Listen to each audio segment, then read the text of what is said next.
네, 오늘 마태복음 5장 20절 말씀 가지고 함께 말씀을 생각해 보도록 하겠습니다. 얼마 전 한겨레 신문 기사에 눈이 엄청나게 많이 쏟아지던 아침에 노숙자가 너무 춥다고 따뜻한 커피 한 잔만 사달라는 얘기에 아무 거리낌 없이 자신의 겉옷을 벗어주고 목도리까지 둘러주고 또 장갑을 빼서 끼워주고 거기다가 5만 원까지 쥐어주고 떠난 그 사람에 대한 기사가 났습니다. 제가 그 기사를 읽었을 때 참 부끄러웠어요. 나 같으면 그렇게 할 수 있었을까? 딱 하니까 주머니에서 돈 몇 푼 쥐어줄 수는 있었겠지만 내 옷을 벗어주는 그런 선행을 할 수 있었을까? 또 그 기사가 나온 뒤에 많은 사람들이 그걸 어떻게 찍었니? 주작이 아닌가? 여러 가지 얘기가 있었지만 그 기자가 다시 한번 기사를 내면서 그날 신년 기자회견을 하는 날이어가지고 시민들의 반응을 보려고 취재차 나가 있다가 순간적으로 셔터를 눌렀는데 그런 상황이었다라는 그 후속 기사를 봤습니다. 어쨌거나 중요한 건 그 눈이 펄펄 쏟아지던 그 아침에 그 수면 바지 하나 달랑 입고 맨발에 슬리퍼를 신은 그 노숙자를 그냥 지나치지 못하고 자신에게 있는 것들을 다 벗어주었던 그 한 사람의 모습은 수많은 사람의 마음을 따뜻하게 하고 또 자기가 지금 어떻게 살고 있는가를 돌아보게 하는 귀감이 되는 그런 일이었다는 것이죠. 그래서 그런 것들을 보면서 나는 무엇으로 살고 있는가? 무엇을 지향하며 살고 있는가? 내가 추구하는 것은 무엇인가를 다시 한번 되짚어 보게 하는 그런 기사였습니다. 근데 오늘 본문 말씀을 보니까 내가 너희에게 이르노니 너희 의가 서기관과 바리새인보다 더 낫지 못하면 결코 천국에 들어가지 못하리라 주님께서 말씀하셨어요. 이 말씀, 한 절의 말씀을 우리가 깊이 있게 묵상을 하면 여러 가지 질문이 나오는 거죠. 첫 번째는 우리가 이 말씀을 주의 깊게 여러분들이 보시면서 이런 질문을 던질 수 있지 않겠어요? 첫 번째, 여기에서 나오는 서기관과 바리새인은 누구인가?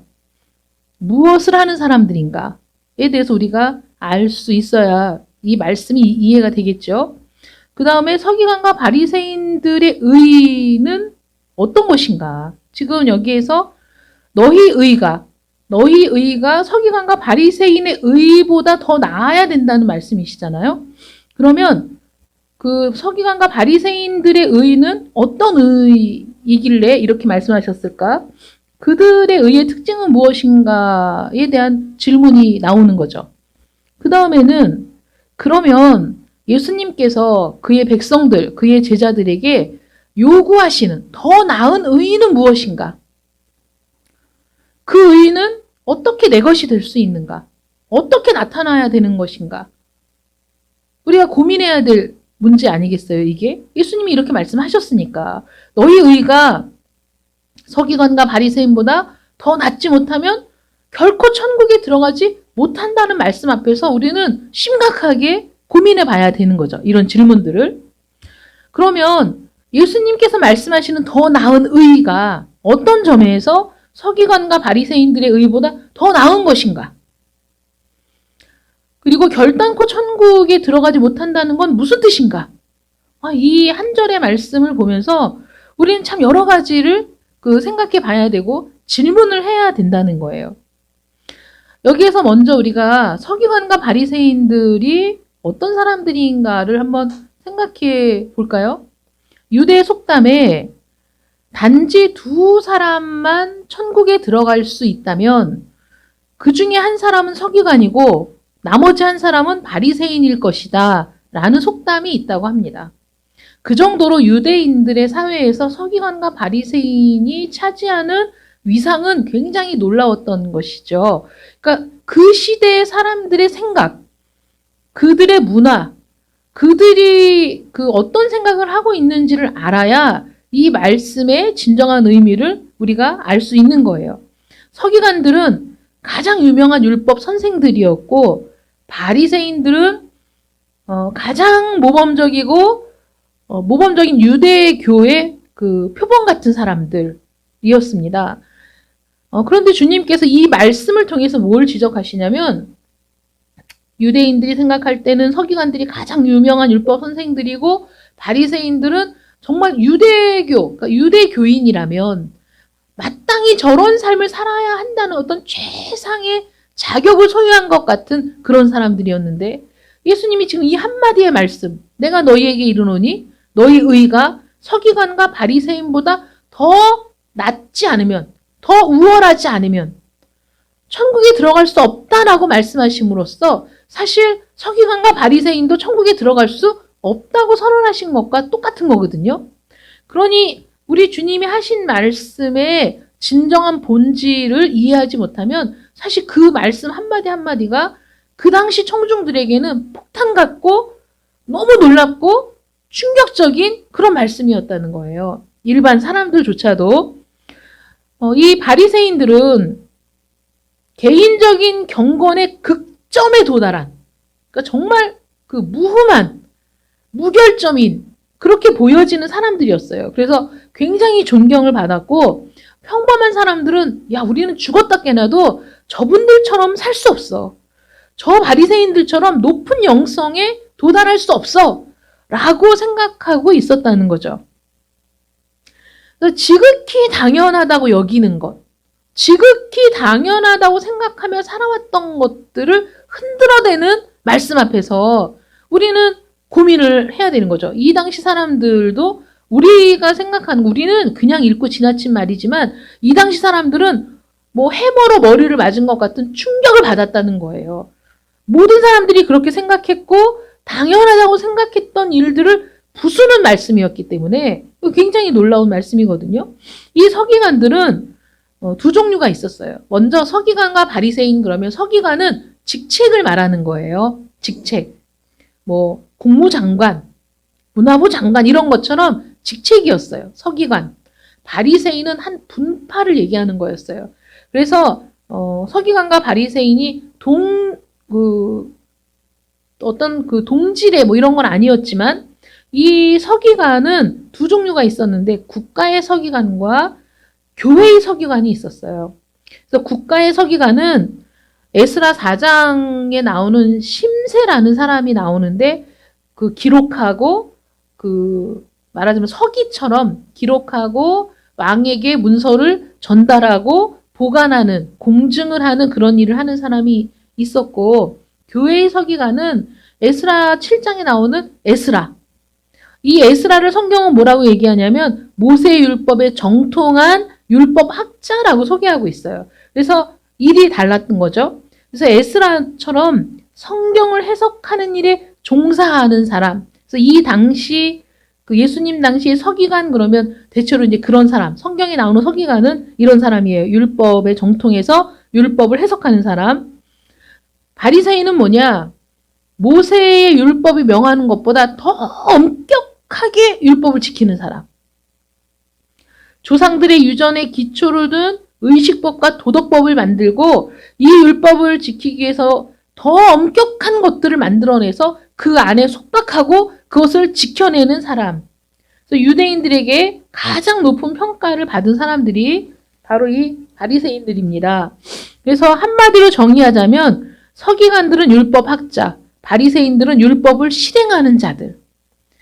근데 왜 바리새인들이 더 높은 평가를 받았는지 아시겠죠? 율법학자, 그래서 이거를 가르치고 해석하는 일을 하는 사람보다 어떤 게 더 어려운 거예요? 실행하는 게 더 어려운 거죠. 그러니까 그것을 완벽하게 실행해내며 사는 사람들에 대한 존경심은 이루 말할 수가 없었다는 거예요. 그래서 바리새인들이 어디를 가면 항상 사람들이 상석을 양보해. 그만큼 존경을 받고 있기 때문에. 그래서 유대 사회에 가장 두드러지고 가장 존경받고 가장 평판이 좋고 그래서 많은 사람들의 지지를 받는 사람들이 누구냐? 서기관과 바리새인들이었다는 거죠. 그러면 이 서기관과 바리새인이라고 예수님이 특정해서 그들의 의라고 얘기한 그 의의 특징이 뭐냐? 사실 그 특징은 결점인데요. 첫 번째는 매우 형식적이었다는 거예요.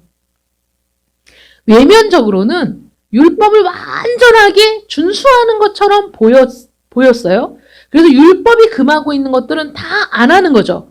뭐 간음이나 도둑질이나 살인이나 우상숭배나 성경이 말하고 있는 모든 큰 죄는 저지르지 않기 위해 모든 삶을 삼가하고 엄격하고 그리고 다른 사람들이 볼 때에도 굉장히 경건한 삶을 사는 것처럼 보여지는 그런 삶을 살았어요. 굉장히 자기 삶을 통제하고 엄격하게 살았는데 그런데 더러운 생각, 탐욕, 미움, 하나님께 대한 냉담한 마음 이런 것들에는 양심의 거리낌이 없었다는 거예요.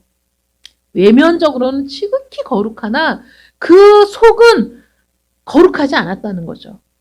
더 중요한 건 우리는 누구나 그렇지만 더 중요한 건 뭐냐면 내가 끊임없이 솟아오르는 더러운 생각과 남들에게는 말하지 않았지만 내 마음에 가득한 탐욕과 또 다른 사람을 죽이고 싶도록 미워하는 그런 미움이 얼마나 하나님이 미워하시는 것인가에 대한 자각이 없고 거기에 대해서 슬퍼함이 없고 거기에 대해서 양심에 거리껴 하나님 앞에 나아가기를 주저하는 마음이 없었다는 거. 이게 예수님이 말씀하실 때 뭐라고 말씀하시냐면 이렇게 말씀하셨어요. 마태복음 23장 25절부터 28절에 화 있을진저 외식하는 서기관들과 바리새인들이여 잔과 대접의 겉은 깨끗하게 하되 그 안에는 탐욕과 방탕으로 가득하게 하는도다.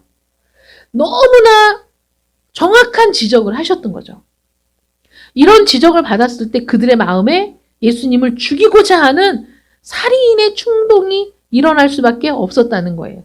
왜냐하면 다른 사람들은 몰라도 당사자들은 너무나 뼈아프게 다가오는 뼈아프게 자기를 찌르는 말씀이었거든요. 이 말씀이. 그래서 이들의 믿음의 행위는 이들의 삶은 너무나 형식적인 삶이었다. 이것이 그 의의 특징인 거예요. 두 번째 특징은 뭐냐면 편파적으로만 하나님의 율법을 준수했다는 거죠. 많은 사람들은 미처 알아채지 못하고 깨닫지 못하는 일이었지만 왜냐하면 외형적으로는 너무 완벽했으니까. 그런데 그들이 율법의 요구를 준수하는 데 있어서 율법의 도덕적인 요구는 무시하고 의식적인 계율을 훨씬 더 강조하며 의식적인 계율을 지키는 데 치중했다는 것이죠. 이것이 그들을 형식적인 율법 준수자로 만드는 일이었던 거예요. 그래서 예수님께서 이들의 행위에 대해서 마태복음 23장 23절에 이렇게 비판하셨어요. 너희가 박하와 회향과 근체에 11조는 들이되 율법에 더 중한 바 정의와 긍휼과 믿음은 버렸도다. 이게 이들에 대한 마땅한 판결이었던 거죠. 그래서 아주 작은 그 열매, 정말 좁쌀 같은 열매도 세어가며 10의 1을 드렸어요. 하나님 앞에. 그러면서 자신들은 율법을 너무 잘 지키고 있다는 그런 자신감이 있었지만 그 10의 1을 왜 떼어야 하는지, 10의 1을 왜 드려야 하는지에 대한 그 10의 1을 드리라는 하나님의 율법에 담겨있는 그 사랑과 긍휼과 믿음의 속 내용은 버렸다는 거죠. 그건 버리고 외형적인 10의 1을 지키는 거에는 너무 열심히 치중을 해서 사실 그것은 형식적인 율법 준수, 편파적인 율법 준수였는데 그 사실을 자기 자신은 전혀 깨닫지 못하고 자기들은 오히려 잘하고 있다고 생각하는 그런 사람들이었다는 거예요. 더 중요한 건 뭐냐면 이들의 행위가 건전하지 못한 원리에서 나왔다. 말하자면 이들의 행위의 동기, 왜 그렇게 하는가? 왜 그들이 그런 삶을 사는가에 대한 동기가 잘못되었다는 건 그들은 아예 밑바닥부터 잘못 쌓아 올렸다는 것이죠. 가장 근본적인 거. 이들의 동기는 하나님의 영광보다도 끊임없이 하나님의 영광을 얘기하지만 그들의 마음은 하나님의 영광보다도 자기의 유익이 그러한 삶을 사는 동기가 되었다는 거예요. 바리새인들, 이 서기관들은 금식하며 길 모퉁이에서 두 팔을 벌려 올리고 기도하며 그리고 자선을 베푸는 일에는 열심히였어요. 이런 행위들을 통해서 사람들 가운데 그들의 이름이 높아지고 명망이 높아지고 존경을 받게 되었습니다. 그러나 그들은 자기 자신의 영혼의 의, 마음의 순결함에는 관심이 없었던 거예요. 그러니까 외형적으로 아무리 거룩해 보이고 아무리 그들의 삶이 깨끗한 것처럼 보여도 예수님의 지적처럼 잔과 대접의 겉은 깨끗하게 해서 딱 진열해 놓으면 아주 반짝반짝 빛나는 깨끗한 그릇들로 보여지지만 그 안을 들여다보니까 그 안은 더럽기가 한이 없어. 그래서 예수님의 비판은 외식하는 자들이라는 말로 요약될 수 있는 거죠. 외식하는 자들. 제가 이 말씀을 준비하면서 너무 마음이 아팠어요. 제 자신이 바로 이런 바리새인이었던 거예요. 우리는 목사라는 타이틀, 말씀을 전한다는, 어디에 가면 목사라는 대접을 받는다는 그런 부분에 있어서 너무 아니라고 당연하게 여기면서 끊임없이 자기의 영혼을 경성해야 하는 하나님 앞에서 한 성도임을, 하나님과 1대1의 관계에서 영원한 왕이신 하나님을 섬기며 하나님을 경외하며 두렵고 떨리는 마음으로 있어야 할 한 존재임을 망각할 때가 너무 많은 거죠. 밖으로 보여지는 모습에 치중하다 보면 내 안은 썩어 문드러져 냄새가 나도 전혀 깨닫지 못하는 그런 삶을 살기가 쉽다는 거예요. 이 말씀을 보면서 이 바리새인과 서기관들을 비난할 수 있는가 이런 생각 때문에 마음이 너무 괴로웠어요. 우리들의 모습과 다르지 않지 않습니까? 외면적인 행위, 우리가 예배를 드리고 주일이면 교회를 오고 하나님 앞에 헌금을 드리는 이 외면적인 행위의 신앙이 우리를 천국으로 인도한다라고 생각한다면 우리는 지금 사실은 편파적인 복음을 준수하는 사람들이고 하나님의 온전하신 뜻을 아직도 깨닫지 못하는 사람들에 불과하다는 거죠. 예를 들어서 예배는 드리러 오는데 마음이 없이 와. 예배를 드리러 오는데 내 영혼을 집에 빼놓고 와. 내 육체는 예배당에 앉아있지만 내 마음을 함께 드리지 않고 내 영혼을 참되게 하나님 앞에 드리지 않는다면 이 예배의 행위가 외식적인 행위일 수밖에 없다는 거죠. 그래서 다른 사람들이 볼 때에는 주일을 성수하는 그리스도인, 저 사람은 참 열심히 신앙생활하는 사람이야 라는 인정을 받을 수 있을지 모르지만 예수님이 우리의 중심을 보신다면 외식하는 자요 라고 말하지 않겠는가. 육체만을 가지고 기도하는 집에 와서 입으로는 기도하지만 내 영혼을 담은 기도를 하지 않는 것. 입만 가지고 예배를 드리는 것이지 찬양하고 말씀을 듣는 이 자리에 있는 것이지 영과 진리로 예배하지 않는다면 더군다나 지금은 각 처소에서 가정에서 영상으로 예배를 드리는 때 아닙니까? 이럴 때 정말 우리가 더 집중하고 우리의 영과 진리로 우리의 최선을 다해 참되게 예배하지 않는다면 그 시간을 준수하는 것 외에 그 시간에 그 앞에 앉아 있다는 것 외에 우리의 예배가 참될 이유가 뭐가 있느냐 하는 거죠. 우리가 몰두하는 일, 내가 봉사하는 일, 내가 어떤 기도의 시간을 정하고 그 일들을 마치려고 하는 일에는 굉장히 세심하고 꼼꼼하게 전력을 다하지만 정작 지켜야 할 내 마음을 지키지 못하고 정작 지켜야 할 내 영혼을 지키지 못한다면 그거는 외식하는 자의 신앙, 표면적인 겉으로만 드러나는 그런 신앙일 수밖에 없다는 것이죠. 대부분의 신앙을 고백하는 자들이 외적으로는 강포한 일을 삼가하죠. 그렇잖아요.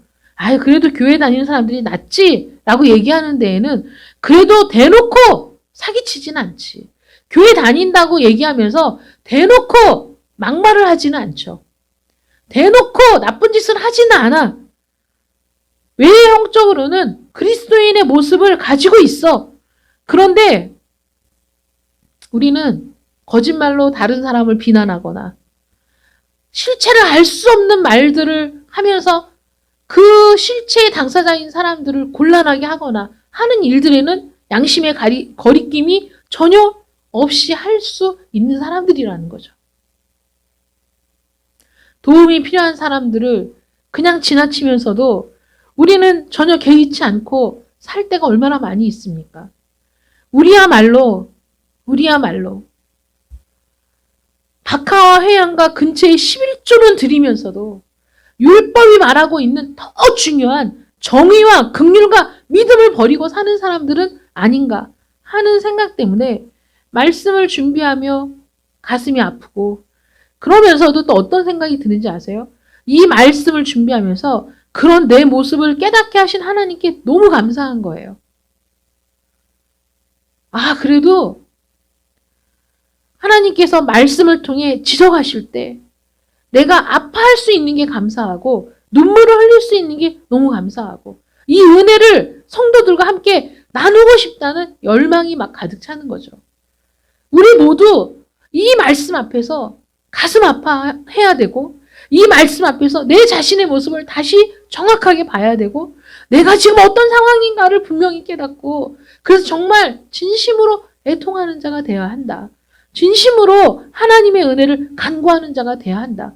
내가 주님 말씀이 율법의 1.1획이라도 라는 말을 이 바리새인들 서기관들은 율법의 1.1획이라도 반드시 지켜야 할 외형적인 율법으로 전락시켰지만 우리 주님은 그 의미가 아니라 율법이 요구하는 그 정신, 율법을 통해 하나님께서 우리에게 요구하시는 그 삶의 태도, 그 마음, 그것들을 우리는 지켜야 한다는 거죠. 이게 더 중요한 일이라는 거예요. 우리가 지금 첫 번째는 서기관과 바리새인들이 어떤 사람인가? 두 번째는 그 서기관과 바리새인들의 의, 그들의 의는 어떤 특징이 있는가? 그 특징은 바로 결점이 되는 거였는데 생각해 봤고요. 세 번째는 뭐냐면, 그러면 그리스도께서 그의 제자들에게 요구하시는 의, 어떤 의죠? 서기관과 바리새인들보다 더 나은 의를 요구하고 계시는 거잖아요. 사실 우리는 서기관과 바리새인들의 모습을 보면서도 우리는 사실 거기에도 미치지 못하는 사람이라는 그런 뼈아픈 그 자성을 하게 되는데 예수님은 그들의 의, 그들이 왜 예수님이 그들의 의를 비난하시는가에 대해서 말씀하시면서 너희들은 그들의 의보다 더 나아야 한다라고 말씀하신다면 우리가 집중해야 되는 건 뭐냐면 더 나은 의가 무엇인가죠.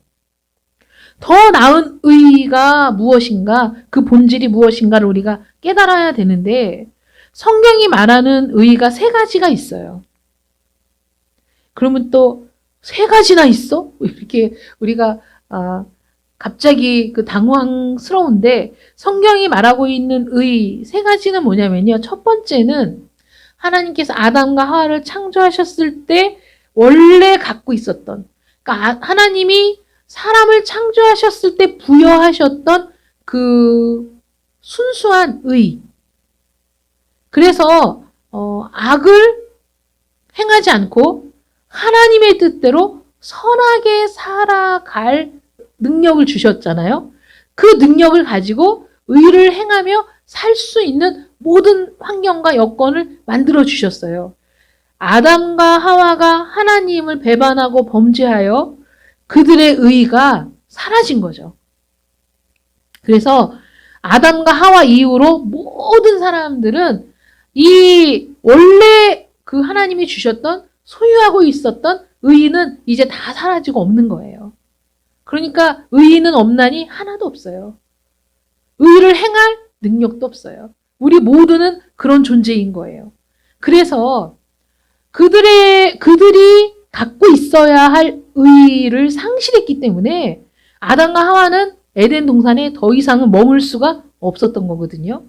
그래서 하나님께서 하나님의 나라, 그리스도께서 완성하실 그 하나님의 나라에 들어가기 위해서는 그 의를 회복해야 되는데 회복할 수 있는 능력도 없고 회복하려는 의지도 없는 우리를 불쌍히 여기셔서 우리에게 그 의를 전가해 줄 예수 그리스도를 이 땅에 보내셨다는 거예요. 그걸 뭐라고 얘기하냐면 전가된 의. 우리가 많이 들었던 칭의라고 얘기하는 거죠. 의를 입혀준다. 로마서 4장 6절부터 8절 말씀에 이 의에 대해서 정말 잘 설명해 준 구절이 있어요. 여러분 잘 들어보세요. 일한 것이 없이 하나님께 의로 여기심을 받은 사람의 복에 대하여 다윗이 말한 바 불법이 사함을 받고 죄가 가리워짐을 받은 사람들은 복이 있고 주께서 그 죄를 인정하지 아니하실 사람은 복이 있도다 함과 같으니라. 무슨 말인지 아시겠어요? 나는 일한 게 없어. 나는 기여한 게 없어. 그런데도 하나님께 의로 여기심을 받았어? 야, 이게 무슨 복이야 도대체. 이렇게 얘기하는 거거든요. 근데 거기에 대해서 다윗이 이렇게 얘기했다는 거예요. 불법이 사함을 받았어. 죄가 가리워짐을 받았어. 그 사람은 복이 있다. 주께서 죄인인데도 불구하고 죄인이라고 판단하지 아니하는 사람은 복이 있다는 거예요. 그렇게 하기 위해서 죄인이지만 죄인이 아니라고 판단해 주실 분, 죄인이지만 그 죄가 가리워지는 복을 주시기 위해서 예수님이 이 땅에 오셔서 모든 일을 행하시고 우리의 죄를 대신 짊어지고 죽으셨다. 그래서 예수님이 그 의를 우리에게 전가시켰다. 그 의를 우리에게 씌워주셨다. 칭의라고 얘기하잖아요.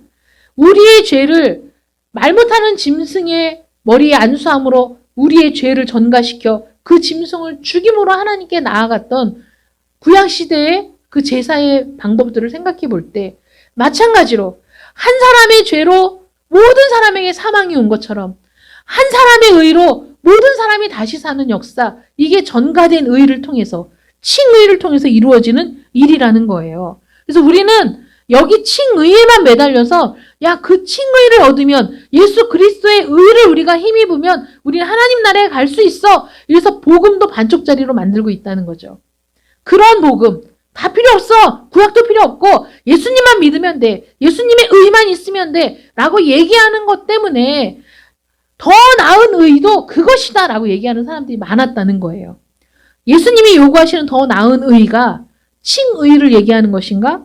여기에서는 제가 산상수훈을 설교하면서 말씀드린 것처럼 예수님은 도덕법에 더 많은 관심을 가지고 그 부분들을 말씀하셨거든요. 그래서 우리의 삶의 변화, 우리의 삶이 어떤 삶이어야 하는가, 내 시간을 무엇으로 채워야 하는가에 대해서 주님이 말씀하셨다면 칭의가 여기에서 말하는 더 나은 의는 아니라는 거예요. 그럼 세 번째 의는 뭐냐? 성령께서 새로운 피조물로 만드실 때 부여해 주시는 의가 있는 거예요. 이거를 에베소서 4장 24절은 이렇게 얘기합니다. 하나님을 따라 의와 진리의 거룩함으로 지으심을 받은 새 사람을 입으라. 성령을 통해 우리가 중생할 때 우리에게 부여해 주시는 의가 있어요. 그건 뭐냐면 예수님이 우리를 대신해 죽어주신 그 놀라운 은혜로 말미암아 내가 내 내면, 내 안에서 그 의가 내 삶을 통해 나타나고 사실은 그 의로 인한 복을 누리고 그 의로 인해 충만하게 되는 그 의, 부여된 의. 예수님이 말씀하시는 건 그걸 얘기하는 거예요. 단지 칭의로 구원받았다는 여기에 머무는 것이 아니라 더 나아가 서기관과 바리새인들의 삶, 율법을 지키고자 애썼던 거, 그거를 무시하는 게 아닌 거예요. 그거는 필요 없다는 게 아닙니다.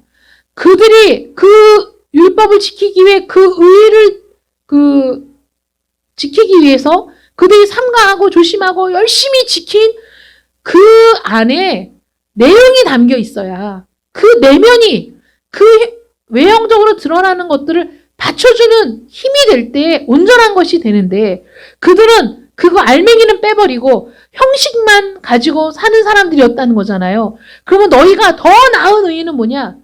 이 형식적인 의의는 우리가 겉모양은 만들 수 있지만 우리는 그래도 하나님 앞에 가면 다 우리는 죄인이고 우리는 심판받기 합당한 자들인데 예수 그리스도를 통해 전가된 의, 칭의의 옷을 입고 우리가 하나님 앞에 설 수는 있으나 하나님 앞에 섰을 때 내게 부여된 칭의를 내가 어떻게 살아냈는가를 보여줄 내 삶의 내실, 내 삶의 내면, 그것은 우리에게 부여된 의를 통해서 이루어진다는 거예요.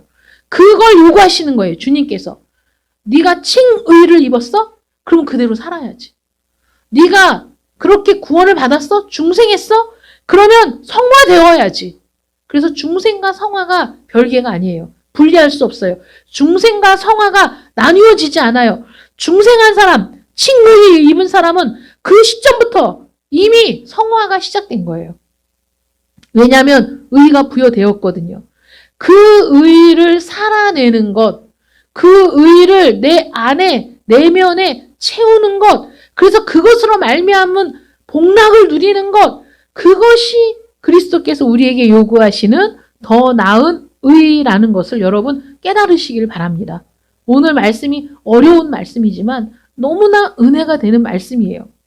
이걸 예를 들어볼까요? 시편 45편 13절 말씀에 왕의 딸은 궁중에서 모든 영화를 누리니 그의 옷은 금으로 수놓았도다. 왕의 딸, 공주에게 전가된 의의는 뭐냐면 살펴보자면 금으로 수놓은 옷을 입었을 때, 그 왕가의 예복을 입었을 때 많은 사람들이 그를 공주인 줄 알아요. 그렇잖아요? 왕과 왕비와 공주들은 의상을 통해 그들이 그 왕과 왕비도 백성들 앞에 공식적으로 나올 때 입는 옷이 있는 거예요. 공주도 공식적인 옷이 있어요. 그 옷을 금으로 수놓은 그 화려한 옷을 입었을 때 공주라는 걸 알아요. 우리가 예수의 이름으로 하나님 앞에 섰을 때 하나님의 자녀라는 것이 나타나요. 외적으로. 그런데 부여받은 의는 뭐냐면 그 모든 영화를 누리게 하는 내적, 정말 참되게 그 왕과 왕비의 자식이잖아요. 그러면서 그 안에 공주로서의 면모, 지식, 인격을 갖추었을 때 그때 그 옷은 그를 더욱 빛나게 하는 그 도구가 되는 거죠. 우리가 그 사람들을 천국으로 인도할 의가 단순히 전가된 의, 칭의에 불과하냐? 아니라는 거예요. 부여된 의를 수반해. 그래서 칭의가 어떤 것인지를 나타내는 그 의가 필요하다는 거예요. 예수님께서 우리 대신 죽으셨다는 사실을 내가 믿어서 그걸 받아들여서 내가 하나님의 자녀가 되었는데 우리가 하나님의 자녀라는 것을 드러낼 나의 내면이 완성되지 않으면 껍데기에 불과한 거잖아요. 그러니까 예수님은 껍데기에 불과한 삶을 살지 말고 너의 내면이 정말 하나님의 자녀로 정말 성령께서 주관하시는 성령의 전으로 너의 내면이 정말 하나님의 그 모든 복락을 누리는 그러한 상태로 있어라 라고 말씀하시는 거죠. 왜 이렇게 말씀하시냐면 로마서 5장은 칭의에 대해서 강조한 장이고요. 로마서 8장은 성화를 강조한 장이에요. 칭의와 성화는 어떤 거냐면 나무가 열매를 통해 감나무다, 사과나무다, 배나무다 라고 구별할 수 있듯이 우리에게 입혀진 의도 생활 속에서 드러날 때, 생활 속에서 그 의의 효능이 나타날 때 그때 인정을 받는다는 거죠. 그런 인정을 받는 사람이 되어야 한다.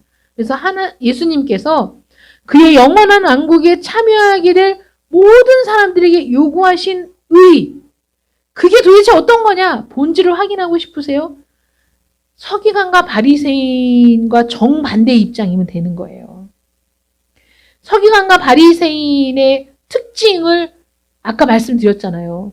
첫 번째 외적이고, 두 번째 편파적이고, 세 번째 더러운 동기에서 출발한 것이다. 그러면 우리는 그 정반대의 입장에 있을 때, 그럴 때 우리의 의가 더 나은 의가 되는 거죠. 그러면 바리새인과 서기관들은 외적인 형식적인 것이었어? 우리는 내적인 면에서 진실할 걸 요구하시는 거예요. 너희는 그러니까 외형을 버려라가 아니라 너희의 내면을 통해 겉으로 자연스럽게 드러나는 모습이 그들의 모습처럼 돼야 된다는 거죠. 여러분 이게 중요한 거예요. 외형을 버리라고 말씀하신 게 아니에요.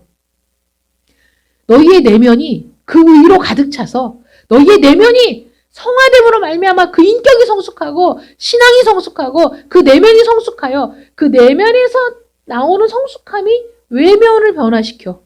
그래서 겉으로 드러나는 모습은 내면의 것을 드러내는 수단일 뿐이야. 내면이 알고 보니 저 사람은 더 진실해. 알고 보니 저 사람은 내면이 더 풍성한 사람이다. 라는 그런 게 있어야 되는 거예요.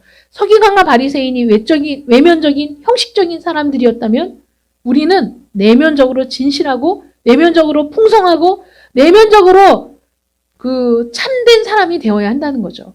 두 번째, 이 서기관과 바리새인들이 편파적인 의의를 가진 사람들이었다면 우리는 그게 아니야. 전체적인 순종. 외형적인 부분만 깨끗하고 의식적인 부분만 내가 거룩한 모습을 보이는 그런 사람이 아니라 나는 내면에서부터 거룩함이 솟아나고 내면에서부터 하나님을 사랑하는 마음이 솟아나서 내 내면으로부터 하나님의 말씀에 전체적으로 순종하는 사람, 하나님의 입에서 나오는 모든 말씀을 따라서 사는 사람이 되어야 하는 거죠. 세 번째, 이들이 더러운 동기, 자기를 드러내고 칭찬받고 자신의 이름을 높이기 위한 동기에서 시작된 일이라면 우리는 그거 다 버려. 내가 중요한 게 아니야. 거룩하신 하나님께서 기뻐하시는, 거룩하신 하나님께서 만족하시도록 순종하는, 율법에 더 중한 바 정의와 긍휼과 믿음에 관심을 갖고 그래서 그 말씀을 붙들고 살아가는, 내가 부족하니 하나님의 말씀을 힘입어 더 그렇게 살기 위해 애를 쓰는 그 동기에서 시작하는, 그래서 서기관과 바리새인들의 그 의의 특징, 그것을 뛰어넘는 더 나은 의를 소유하는 여러분들 되시기를 축원합니다. 그래서 더 나은 의를 추구하는 자들의 순종이 어떤 순종인지 아세요? 거짓 순종이 아니라 진실한 순종이어야 됩니다. 노예적인 순종, 얽매여서 안 하면 죽을 것 같은 그 상태에서의 순종이 아니라 자식된 자로서, 하나님의 자녀된 자로서 마땅히 해야 될 순종이어야 하고, 그리고 이기적인 순종, 자기 만족을 위한 순종, 자기 욕심을 채우기 위한 순종이 아니라 사심 없는 정말 마땅히 그러해야 되기 때문에 하는 그런 순종이어야 합니다. 그것이 하나님께서 우리에게 요구하시는 순종이죠. 이러한 순종의 길을 가기 위해서 끊임없이 겸손하고 자기를 부인하는 자가 되어야 하는 겁니다. 여러분, 이 말씀을 준비하면서 우리 오징예수교회 표어를 생각할 때 이게 딱 들어맞는 거예요. 우리 21년 표어가 뭡니까? 오직 하나님과 함께 행하는 교회. 그래서 그 근거 말씀이 미가서 6장 8절 말씀이었잖아요. 여호와께서 내게 구하시는 것은 오직 정의를 행하며 인자를 사랑하며 겸손하게 내 하나님과 함께 행하는 것이 아니냐. 야, 정말 오늘 말씀과 너무 맞는 말씀이죠. 우리가 더 나은 의, 온전한 순종의 길을 걸어가기 위해서 정말 겸손하게 내 하나님과 함께 행하는 저 여러분이 되기를 축원합니다. 그 함께 가는 길은 오직 정의를 행하고 인자를 사랑하고 겸손하게 하나님의 말씀에 순종하는 길인 거죠. 더 나은 의를 요구하시는 우리 주님의 말씀에 오늘도 여러분 기쁨으로 응답하시는 이 시간 되시기를 축원합니다. 한 절 말씀 가지고 지금 절반밖에 못했고요. 다음 주에 아까 말씀드렸던 이 한 절 말씀을 통해 질문해야 될 그 나머지 부분들은 다음 주에 우리가 함께 나누도록 하겠습니다. 한 주간도 이 말씀을 기억하시며 끊임없이 스스로에게 질문을 던지시면서 나의 현재의 모습, 내 마음의 상태, 내 영혼의 상태, 내가 어떻게 해야 할 것인가를 고민하면서 하나님과 함께 동행하는 한 주간 되시기를 축원합니다. 기도하겠습니다. 사랑의 하나님 감사합니다. 유대인들이 너무나 존경했고 따라갈 수 없는 자들이라고 여겼던 서기관과 바리새인들의 의보다 더 나은 의를 소유하기를 우리 주님께서 명령하십니다. 요구하십니다. 더 나은 의가 무엇인가 오늘 말씀을 통해 우리가 함께 나누었습니다. 하나님, 우리도 바리새인과 다르지 않았습니다. 서기관들과 다르지 않았습니다. 외형적으로 그리스도인의 모습만 갖추면 되는 줄 알았습니다. 교회에 나와 예배를 드리는 게 어딘데 이렇게 하나님 앞에 나와서 예배를 드린다는 것 자체가 우리에게 너무나 대단한 일인 것처럼 생각될 때도 있었습니다. 그러나 우리 주님께서 요구하시는 것은 예배에 담긴 우리의 진실과 예배에 담긴 우리의 염원과 우리의 간구와 우리의 겸손과 하나님을 앙망하고 하나님을 사랑하고 하나님을 경외하며 하나님을 두려워하는 그 마음 없이 행하는 모든 것들이 얼마나 거칠을 뿐이며 외형적인 것인가를 깨닫게 되었습니다. 하나님, 회개합니다. 용서해 주시옵소서. 다시 돌이켜 정말 하나님께서 원하시는 참된 순종의 길을 걷는 저희들 회개하여 주시옵소서.